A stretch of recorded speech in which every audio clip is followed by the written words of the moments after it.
మనుషుల్లో లోపాలు ఉన్నా ప్రేమించాడా? ప్రేమించాడు. కొన్ని సందర్భాల్లో అనిపిస్తుంది, ఎవరన్నా చూసినప్పుడు వీళ్ళు ఇన్ని లోపాలు ఉన్నాయి కదా, వీడిని కూడా దేవుడు ప్రేమిస్తున్నాడా?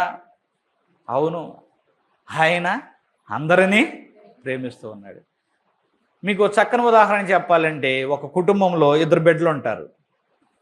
ఒకడేమో చిన్నవాడిని కొడతా ఉంటాడు, చిన్నవాడిని కొడతా ఉంటాడు. అదొక లోపం. లోపం అంటే వాడికి తెలియదు ఇంకా చిన్నవాడిని కొట్టకూడదని, కొడతా ఉంటాడు. మరి తండ్రి చిన్నవాళ్ళని కొడుతున్నాడు కదా అని వాడిని పెద్దవాడిని ద్వేషిస్తాడా?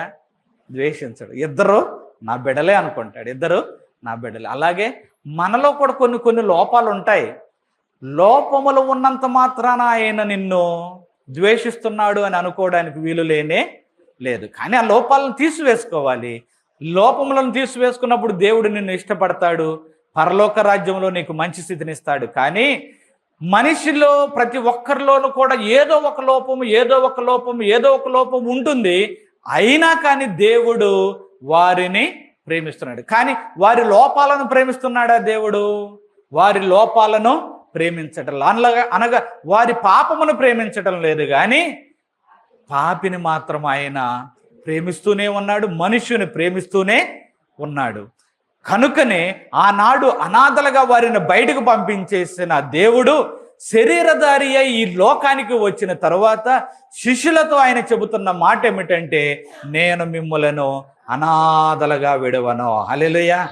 అప్పుడు చెప్పవలసిన మాట శరీరధారి అయి లోకమునకు వచ్చిన ప్రభువు మరొక్కసారి జ్ఞాపకం చేస్తూ ఉన్నాడు. అనేక సందర్భంలో పాత నిబంధనలో అసలైన నెరవేర్పు ఎప్పుడు జరిగిందంటే, ప్రభువైన యేసుక్రీస్తు వారి ఈ లోకమునకు వచ్చినప్పుడు అసలైన నెరవేర్పు. ఏమిటి అసలైన నెరవేర్పు?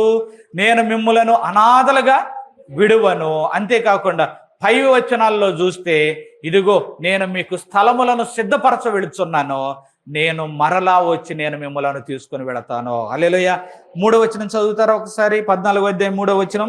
నేను వెళ్ళి మీకు స్థలములను సిద్ధపరిచిన ఎడల నేనుండు స్థలములో మీరును ఉండులాగున మరలా వచ్చి నా యొద్ద నుండిటకు మిమ్ములను తీసుకొని పోవద్దును. అలాగే ఆ యొక్క 14వ అధ్యాయం 16వ వచనం కూడా చదువుతారా? వేడుకొందును మీ యొద్ద ఎల్లప్పుడూ ఉండుటకై ఆయన వేరొక ఆదరణకర్తను అనగా సత్యస్వరూపియగు ఆత్మను మీకు అనుగ్రహించును. చాలండి.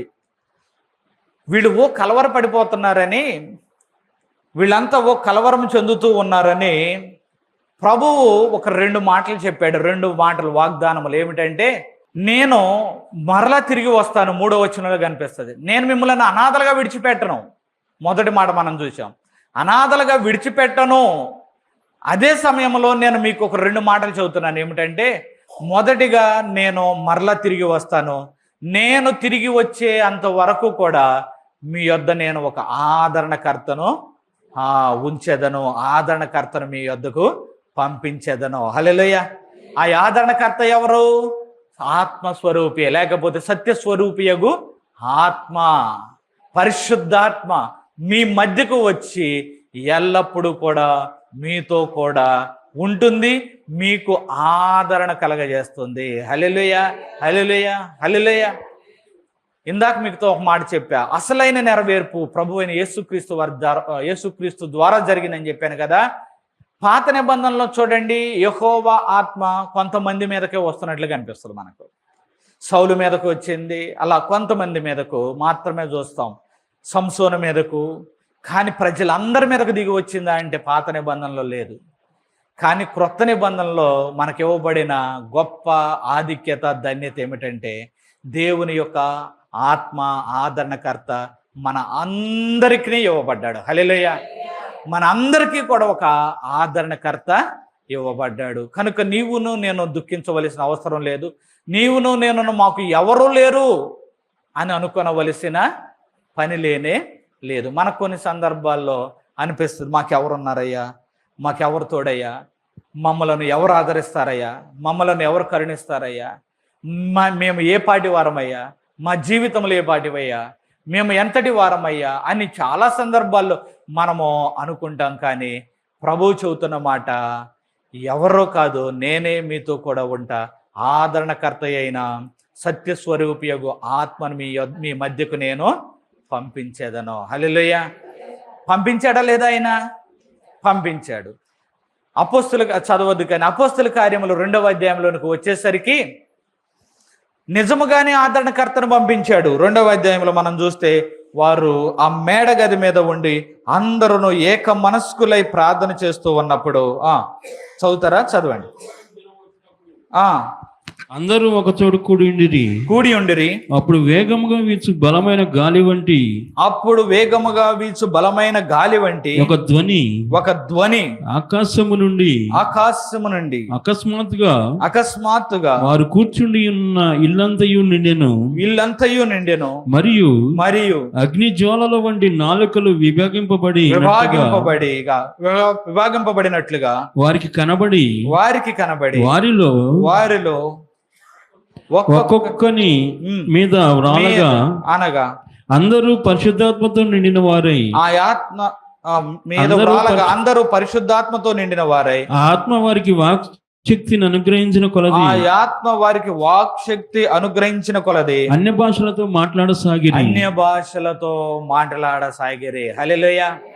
యేసు ప్రభు వారు చెప్పారు, నేను మీ మధ్యకు ఆత్మను పంపిస్తాను, సత్యస్వరూపియగు ఆత్మను మీ వద్దకు పంపిస్తాను అని చెప్పి మీరు అక్కడ యెరూషలేములో వేచి ఉండండి అన్నప్పుడు అందరూ కూడా ఏక మనస్సుతో ప్రార్థన చేశారట. ఏ ప్రార్థన చేశారు? ఏక మనస్సుతో. ఆ మేడగది మీద చదవద్దు కానీ ఆ 1వ అధ్యాయంలో మనకు కనిపిస్తుంది. వీరందరూ ముందు అధ్యాయంలో ముందు వచనాల్లో కనిపిస్తుంది. వీరందరూ కూడా మేడగది మీద కూర్చొని, ఆ మేడగదిలో కూర్చొని 13వ వచనంలో వారు పట్టణంలో ప్రవేశించి తాము బస చేయుచుండిన మేడగదిలోనికి ఎక్కిపోయారు. అందరూ ఆ మేడగదిలోకి వెళ్ళి ఏక మనస్సుతో ప్రార్థన, ఎడతెగక ప్రార్థన చేస్తున్నారు. ఏక మనస్సుతో దెందుకు ఏమని ప్రార్థన చేస్తూ ఉంటారు చెప్పండి? ప్రభువా, నీవు మాకు ఆదరణకర్త అయిన ఆత్మను పంపిస్తానన్నావు, నీవు మాకు వాగ్దానం చేశావు, నీ వాగ్దానమును మర్చిపోని దేవా, మా మధ్యకు నీ యొక్క ఆదరణకర్తను పంపించు నాయన, మా మధ్యకు నీ యొక్క ఆత్మశక్తిని పంపించు నాయన, మమ్ములను నిలవబెట్టు నాయన, మమ్ములను లేవనెత్తు నాయన అని అందరూ కూడా ఏక మనస్సుతో ప్రార్థన చేశారట. అమ్మో, ఎంతో ఈ మధ్యకాలంలో చిన్న సంఘాలలోనే ఏక మనస్సు రావడంలా ఎందుకు ఏక మనస్సు రావడం లేదో తెలియదు. కానీ కొన్ని సందర్భాల్లో ఒకరిని మీద ఒకరు హెచ్చించుకోవచ్చు, కొన్ని సందర్భాల్లో ఒకరి మాట ఒకరికి నచ్చకపోవచ్చు. ఇలా ఏం రావట్లేదట, ఏక మనస్సు రావడంలా. కానీ అనాది కాలంలో అపోస్తులు మనకు ఏమి నేర్పిస్తున్నారంటే సంఘము ఏక మనస్సుతో ఉండాలి, ఏక మనస్సు కలిగి ఉండి ప్రార్థన చేయాలి. ఏక మనస్సు ఎప్పుడు వస్తుందో తెలుసా? కొన్ని సందర్భాల్లో చిన్న చిన్న వాటిని సర్దుబాటు చేసుకున్నప్పుడు, అలా కాకుండా చిన్న చిన్న వాటిని కూడా సర్దుబాటు చేసుకోలేనప్పుడు, చిన్న చిన్న వాటిని కూడా మనము తట్టుకోలేనప్పుడు, ప్రభువు మాట మనకు జ్ఞాపకం రానప్పుడు, సమయం చాలట్లేదు కానీ ప్రభు అంటాడు, మీరు ఒకరిని ఒకరు ప్రేమించుకోనండి అంటాడు, ఒకరి ఎడలో ఒకరు ప్రేమ కలిగి ఉండండి అంటాడు. అదే అధ్యాయంలో యోహాను సువార్త 14లోనే, లేకపోతే 13వ అధ్యాయం ఆఖరిలో అంటాడు, ఒకరి ఎడలో ఒకరు ప్రేమ కలిగి ఉండండి అంటాడు. ఏక మనసు ఎప్పుడు వస్తుంది అంటే ఒకరి ఎడల ఒకరికి ప్రేమ ఉన్నప్పుడు, ఒకరి మాటను ఒకరు తాళజాలగలిగినప్పుడు, ఒకరి మాటను ఒకరు ఓర్చుకొనగలిగినప్పుడు ఏక మనసు వస్తుంది. ఏక మనసు వచ్చినప్పుడు అంటే దేవుని యొక్క ఆత్మకార్యాలు జరుగుతాయి. హల్లెలూయా. దేవుని యొక్క ఆత్మకార్యాలు జరగాలి అంటే ఏం కలిగి ఉండాలి? మనం అందరం కూడా ఏక మనసు కలిగి ఉండాలి. అందరూ హృదయాల్లో కూడా చిన్న చిన్న విషయాల్లో మనము ఏ పొరపచ్చాలు పెట్టుకోకుండా ఏక మనసు కలిగి ఉండాలి. మనందరికీ తెలుసు, ఒక మాట చెప్పన, ఇంగ్లాండ్ వాళ్ళు అనగా బ్రిటిషర్స్ మన దేశాన్ని పరిపాలించారు ఒకప్పుడు, అవునా? 200 సంవత్సరాల పాటు వారు సుమారుగా మన దేశాన్ని పరిపాలించారు. నిజంగా మన దేశం యొక్క విస్తీర్ణత ముందు, మన దేశం యొక్క విశాలత ముందు ఇంగ్లాండ్ దేశం ఎంత చిన్నదో తెలుసా? మన దేశాల్లో ఒక రాష్ట్రం అంత ఉంటుందేమో. అది ఎంత ఉంటుంది? ఒక రాష్ట్రం అంత చిన్న దేశం. మన దేశం ఎంత పెద్దదో తెలుసా? నాకు గుర్తున్నది కరెక్ట్ అయితే ప్రపంచంలోనే విస్తీర్ణంలో 7వ స్థానంలో ఉన్నట్టు గుర్తు నాకు. 7, 8 పెద్ద దేశం.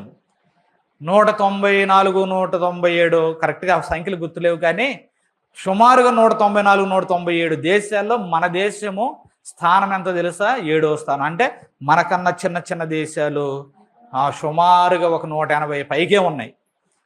అంత పెద్ద దేశం. కానీ ఇంగ్లాండ్ అంత చిన్న దేశం.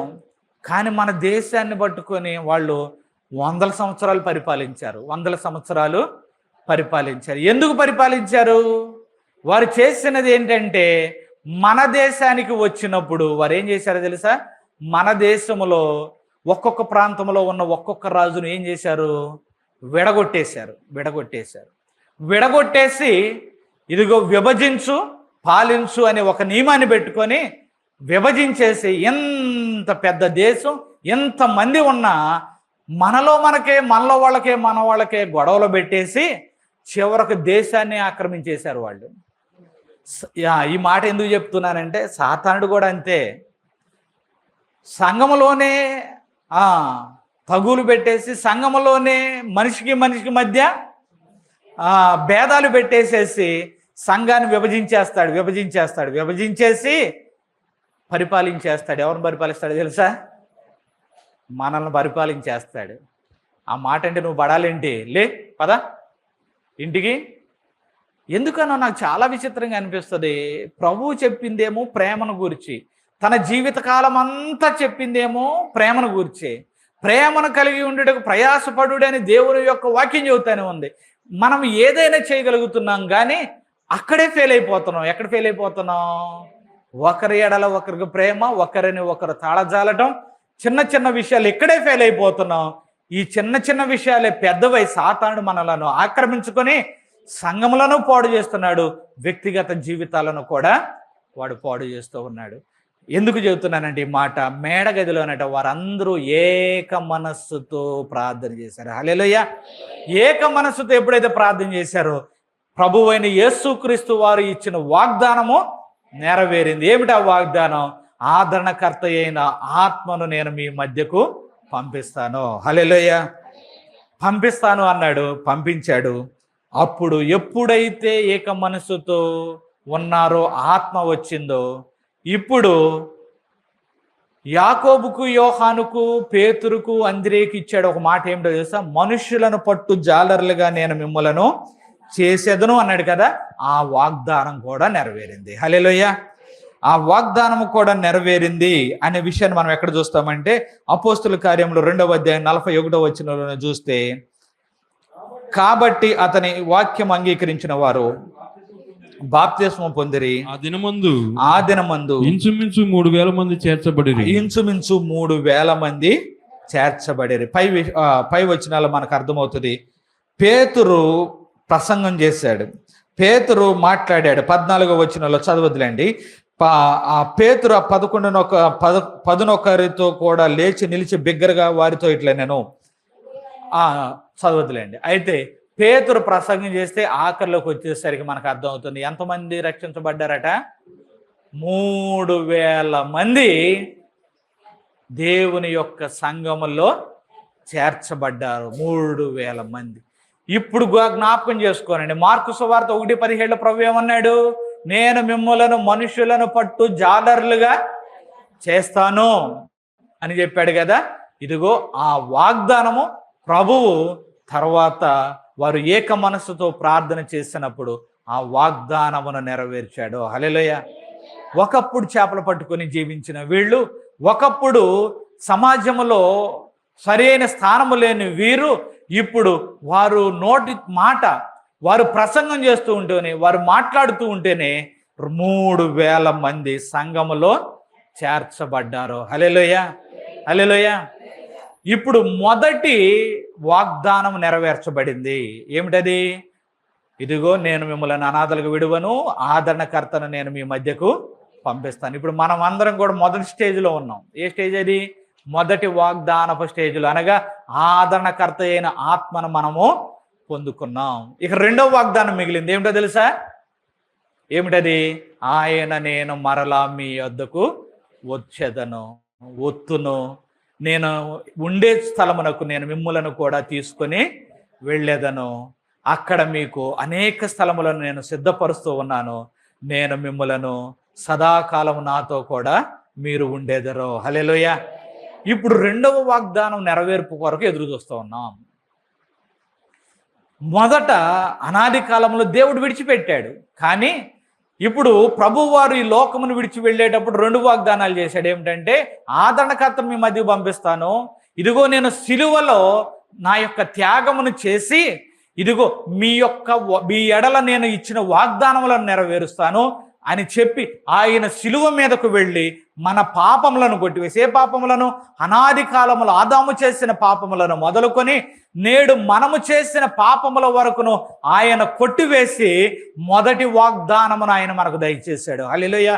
మొదటి వాగ్దానం ఏమిటంటే, ఇదిగో మీ యొద్దకు ఆదరణకర్త అయిన ఆత్మ, సత్యస్వరూపి యొక్క ఆత్మను మీ యొద్దకు పంపించదు. ఇప్పుడు మన మధ్య ఎవరున్నారండి?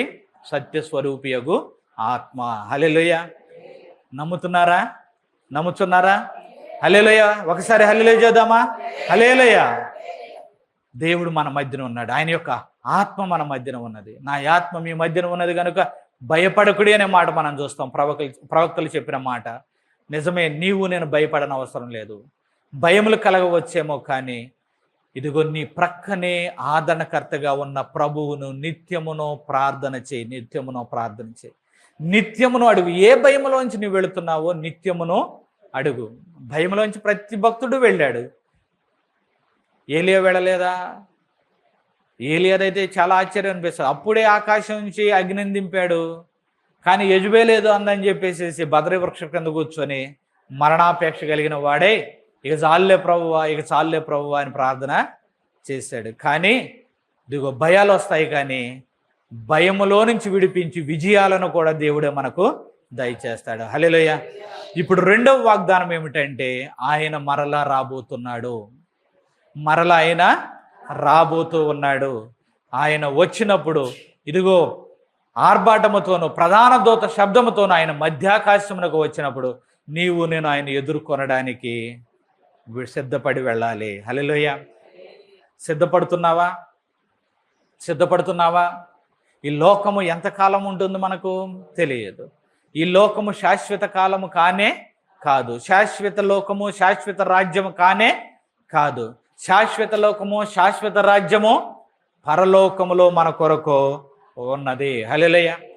చాలా మంది ఈ లోకమే శాశ్వతం అనుకుని ఎన్ని అన్యాయాలు చేస్తున్నారో, ఈ లోకమే శాశ్వతం అనుకుని ఎన్ని అక్రమాలు చేస్తూ ఉన్నారో, ఈ లోకమే శాశ్వతం అనుకొని ఎంతగా దేవుణ్ణి విడిచిపెడుతున్నారో, ఈ లోకమే శాశ్వతం అనుకొని ఎంతగా దేవుని యొక్క సన్నిధికి దూరం అయిపోతున్నారో.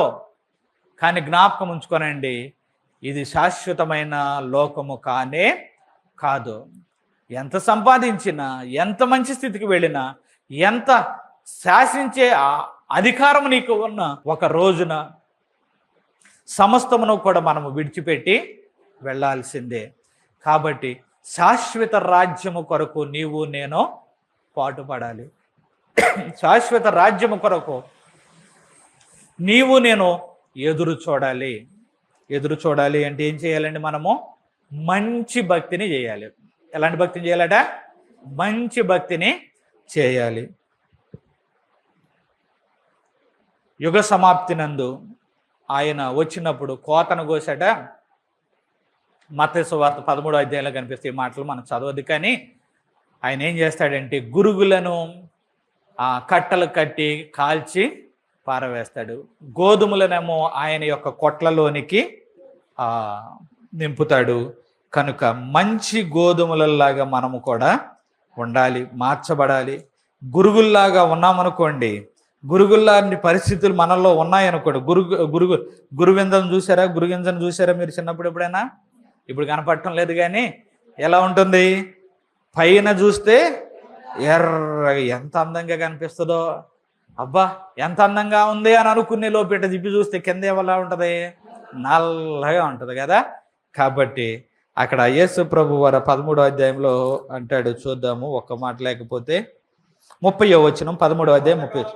కోతకాలము వరకు రెంటిని కలిసి ఎదగనీయుడి కోతకాలమందు గురుగులను కూర్చి వాటిని కాల్చివేయుటకు కట్టెలు కట్టి గోధుమలను నా కొట్టులో చేర్చి పెట్టుడని కోతగండ్రతో కోతగాండ్రతో చెప్పుదును అనేను. చాలండి. యుగ సమాప్తిలో ఇదిగో దేవుడు ఆయన మరలా వస్తాడు. వచ్చినప్పుడు మంచి గోధుమలనేమో ఎక్కడ చేర్చుకుంటాడట, ఆయన కొట్లలోనికి. కొట్లు అంటే ఎక్కడ, పరలోక రాజ్యములోనికి మనలను చేర్చుకుంటాడు. ఇప్పుడు ఈ మాట ఒకటి గుర్తుపెట్టుకొని నేను ముగించేస్తున్నాను. ఏమిటంటే, రెండవ వాగ్దానం కొరకు మనం వేచి ఉన్నాం. దేని కొరకు మనం వేచి ఉన్నాం? రెండవ వాగ్దానం కొరకు. ఈ రెండు వాగ్దానాలు ఎందుకు ఇవ్వబడ్డాయి అంటే, సిలువలో ప్రభు మన కొరకు త్యాగం చేసి, ఆ త్యాగంలో ఆ త్యాగము చేయుటకు వెళుచూ ఉన్నప్పుడు ఆయన చెప్పిన మాట ఏమిటంటే, నేను మిమ్ములను అనాథలుగా విడువను, నేను మరలా వస్తాను, ఎవరు సిద్ధంగా ఉంటారో వారిని నేను మరలా తీసుకొని వెళతాను. హల్లెలూయా. సిద్ధముగా ఉందామా? సిద్ధముగా ఉన్నట్లయితే ఆఖరికి ఒక మాట చదువుదామండి. 1 తెస్సలోనీయులకు రాసిన పత్రిక 4వ అధ్యాయం 16వ వచనం ముగించేస్తున్నాను. ఆఖరి వచనం 1 తెస్సలోనీయులకు రాసిన పత్రిక 4వ అధ్యాయం 16వ వచనం, పేజీ నెంబర్ 186.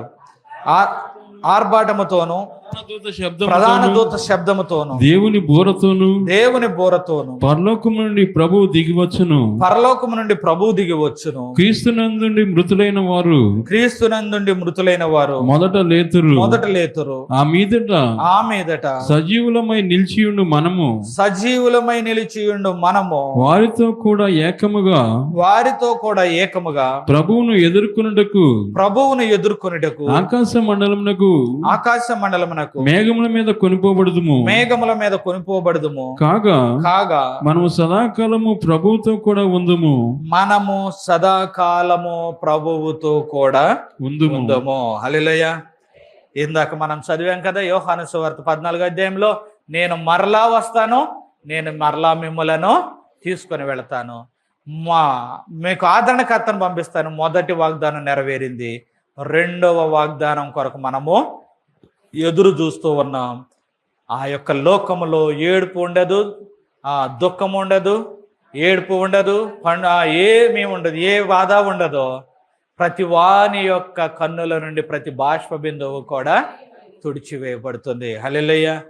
కనుక ఆ రాజ్యం కొరకు ఎదురు చూద్దాం. ప్రభువు చెప్తున్న మాట ఈ ఉదయకాలంలో ఒకసారి జ్ఞాపకం చేసుకోనండి. మరలా చెబుతూ ఉన్నాను, ఆయన మిమ్ములను అనాథలుగా విడువడు. హల్లెలూయా. మీ లోకములో ఉన్న మీ కష్టములను ఆయన తీర్చుతాడు. ఇదిగో పర సంబంధమైన వాగ్దానమును కూడా ఆయన దయచేశాడు. నీకు పరలోక భాగ్యమును కూడా ఆయన దయచేయను. హల్లెలూయా. కనుక ఈ మాటతో నీవు ధైర్యపరచుకో. ఏ కష్టంలో పెడుతున్నావు? ప్రభువా, నన్ను నీవు అనాథగా విడువను అని వాగ్దానం చేసావు ప్రభువా. నా కుటుంబమును అనాథలుగా విడువను అని వాగ్దానం చేసావు ప్రభువా. నా బిడ్డలను అనాథలుగా విడువను అని వాగ్దానం చేసావు ప్రభువా. మమ్ములను విడువను అని వాగ్దానం చేసావు ప్రభువా. యెహోషువను విడువను అని వాగ్దానం చేసి యెహోషువను నడిపించిన దేవా, ఇదిగో శిష్యులతో నేను మిమ్మలను విడిచిపెట్టను అని చెప్పి వాగ్దానమును నెరవేర్చిన దేవా, మనుషులను పట్టు జాలర్లుగా చేసిన దేవా, నన్నును అనాథనుగా విడిచిపెట్టను అని ఈ ఉదయకాలంలో నాతో మాట్లాడావు ప్రభువా. నా జీవితంలో కూడా నీ కార్యములను జరిగించు ప్రభువా అని ప్రార్థన చేద్దాం. హల్లెలూయా. ప్రార్థన చేద్దాం, చిన్న ప్రార్థన చేద్దాం రండి. ఇదిగో ఆయన మనలను అనాథలుగా విడవడు. ఈ మాటను జ్ఞాపకం ఉంచుకొని ఒక నిమిషం ప్రార్థన చేస్తావా? ఏ కష్టం నుంచి నువ్వు వెళుతున్నావో, నీ బిడ్డల భవిష్యత్తు దేని గురించి నువ్వు ఆలోచన చేస్తూ ఉన్నావో, ఏ ఆందోళన కలిగి ఉన్నావో, నీ అనారోగ్యమో, ఆర్థిక పరిస్థితో, బిడ్డల అనారోగ్యమో, బిడ్డల ఆర్థిక పరిస్థితో, నీ భవిష్యత్తు, నీ బిడ్డల భవిష్యత్తు, దేని గురించి నువ్వు చింతిస్తూ ఉన్నావో, ఇదిగో ప్రభువు ఆయన సిలువల సమస్తాన్ని నీ కొరకు జరిగించాడు. ఆయన అనేక వాగ్దానములు ఇచ్చాడు. మనం ప్రధానంగా ఈరోజు 2 వాగ్దానాలను చూచాం. ఆయన ఆదరణకర్త నీ కొరకు అనుగ్రహిస్తున్నాడు గనుక నీవు అడుగు, ప్రభువా నన్ను ఆదరిస్తానన్నావు ప్రభువా, నా పరిస్థితులేమో ఆశాజనకంగా లేవు ప్రభువా, ఓ ప్రక్కన ఆరోగ్యం క్షీణిస్తూ ఉంది, మరొక ప్రక్కన ఆర్థికంగా మేము బలహీనపడుతున్నాం, అయ్యా మా పరిస్థితి ఏమాత్రం బాగోలేదు నాయన, అయ్యా నన్ను కనికరించు నాయన, అనాథగా విడవనన్నావు కదా ప్రభువా, అడుగుతావా? యెహోషువను విడవలేదు కదా నాయన, శిష్యులను విడిచిపెట్టలేదు కదా నాయన, మనుషులను పట్టు జాలర్లుగా చేస్తానన్నావు, చేసావు కదా నాయన, నాకు ఇచ్చిన వాగ్దానమును నెరవేర్చవా? ఈ సంవత్సరమున నాకు ఇచ్చిన వాగ్దానమును నెరవేర్చవా?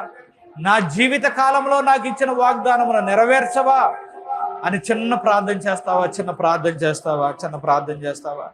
ఆయన విడిచిపెట్టేవాడు కాదు, మనమే విడిచిపెడుతున్నాం ఆయన్ని. అనేక సందర్భాల్లో ప్రభువును మనమే వదిలిపెడుతూ ఉన్నాం, మనమే దూరంగా వెళ్ళిపోతున్నాం. కానీ ఆయన విడిచిపెట్టే దేవుడు కాదు. ఆ విషయం అర్థమైన భక్తులు అనేక మంది దేవుని యొక్క కార్యాలు చూశారు. కానీ మనం విడిచి వెళ్ళిపోవడం వల్ల ఆయనేమో విడవనంటుంటే మనమేమో నిన్ను విడిచి వెళ్ళిపోతానయ్యా, నిన్ను విడుస్తానయ్యా అంటున్నామేమో. నేను నిన్ను విడువనయ్యా అని నీవు కూడా చెబుతావా ప్రభువుతో? అయ్యా నేను నిన్ను విడువనయ్యా, నీవు నన్ను విడువద్దయ్యా అని ఒక మాట చెబుతావా? ఒక మాట ఉదయకాలంలో ఒక్క నిమిషమే చెబుతావా? మనం వెళ్ళిపోతాం, సమయం అయిపోతుంది, కానీ ఒక్క నిమిషము నువ్వు సమయమును గురించి ఆలోచించకుండా ఒక్క నిమిషం చెబుతావా? ప్రభువా నన్ను విడువద్దయ్యా, నేను నిన్ను విడువనయ్యా అని ఒడంబడిక చేసుకుంటున్నానయ్యా, నన్ను విడువద్దయ్యా, నా కుటుంబ పరిస్థితులను మార్చునాయనా అని ప్రార్థన చేస్తావు. ప్రార్థన చేయమ్మా, ప్రార్థన చేయి. అనారోగ్యం ఉన్నట్లయితే అనారోగ్యం నిమిత్తం ప్రార్థన చేసుకో. ఆర్థిక పరిస్థితులు ఇబ్బందికరంగా ఉన్నట్లయితే ఆర్థిక పరిస్థితుల నిమిత్తం ప్రార్థన చేయి. నీ బిడ్డల ఆరోగ్యం కొరకు ప్రార్థన చేసుకో, నీ బిడ్డల ఆర్థిక పరిస్థితి కోసం ప్రార్థన చేసుకో. ప్రార్థన చేయమ్మా, ప్రార్థన చేయ. ఒక నిమిషం. ఎందుకనగా ఈ ఉదయకాలంలో ప్రభు మనకు వాగ్దానం ఇస్తున్నాడు. నేను మిమ్మల్ని అనాథలుగా విడిచిపెట్టను అనే వాగ్దానాన్ని ఇస్తున్నాడు. ఆయన విడిచిపెట్టడు. నమ్మదగిన వాడు. నీవు ఏ పరిస్థితుల్లో ఉన్నా నమ్మదగిన వాడైనా నేను విడిచిపెట్టడు. చిన్న ప్రార్థన చేయి.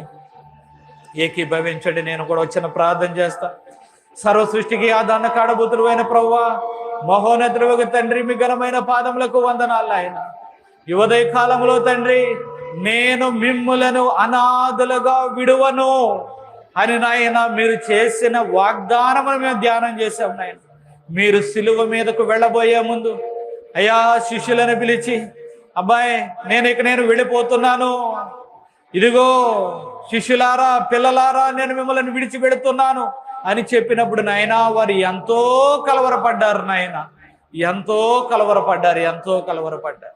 కానీ ప్రభువా, కనికరము కలిగిన దేవా యేసయ్య, వారి కలవరాన్ని చూసిన ప్రభువా వెంటనే ఒక మాట చెప్పారు. ప్రభువా, నేను మిమ్మలను విడిచిపెట్టను, నేను మిమ్మలను అనాథలుగా విడువను అనే మాట చెప్పారు. ప్రభువా, ఈ ఉదయకాలంలో అయ్యా నాకు తెలియదు ప్రభువా, లైవ్ లో చూస్తున్న వారు కావచ్చు అయ్యా, లేకపోతే రికార్డు చేయబడుతున్న ఈ వీడియో తర్వాత చూస్తున్న వారు కావచ్చు నాయన, లేక ఇక్కడ కూర్చున్న వారు కావచ్చు నాయన, ఎవరైతే ఏ బాధలో ఉన్నారో, ఏ వేదనలో ఉన్నారో, అయ్యా నా బిడ్డల భవిష్యత్తు ఏంటయ్యా, నా భవిష్యత్తు ఏమిటయ్యా, అయ్యా మమ్మల్ని కనికరించిన ఆయన అని ఏ తల్లి ప్రార్థన చేస్తున్నాడు, ఏ తండ్రి ప్రార్థన చేస్తుందో, ఎవరు ప్రార్థన చేస్తున్నారో నాయన వారిని కనికరించిన ఆయన.